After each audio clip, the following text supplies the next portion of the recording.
Russia Ukraine యుద్ధం మరింత ముదిరే అవకాశాలు కనిపిస్తున్నాయి. రష్యాపై లాంగ్ రేంజ్ క్రూయిడ్ క్షిపణులతో దాడికి ఉక్రెయిన్ సిద్ధమవుతున్నట్లు తెలుస్తోంది. ఈ క్షిపణుల వినియోగానికి ఉక్రెయిన్కు నాటో సభ్య దేశమైన యూకే అనుమతిచ్చిందని అంతర్జాతీయ మీడియాలో కథనాలు వస్తున్నాయి. యూకే, ఫ్రాన్స్ కలిసి అభివృద్ధి చేసిన ఈ క్షిపణులు 500 కిలోమీటర్ల దూరంలోని లక్ష్యాలపై కూడా దాడి చేయగలవు. ఇప్పటి వరకు రష్యా ఉక్రెయిన్ సరిహద్దు ప్రాంతాల్లోనే ఎక్కువగా యుద్ధం పరిమితమైంది.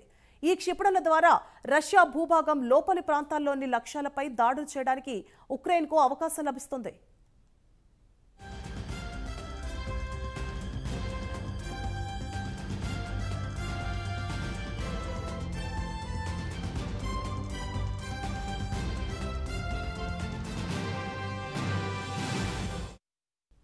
ఇదే జరిగితే యుద్ధం తీవ్ర రూపం దాల్చే అవకాశం ఉంది. ఒకవేళ ఉక్రెయిన్ కనుక ఈ క్షిపణులు వాడితే నాటో దేశాలు, అమెరికా, యూరోపియన్ దేశాలను కూడా యుద్ధంలోకి లాగినట్టే అవుతుందని గురువారం రష్యా అధ్యక్షుడు పుతిన్ హెచ్చరించారు.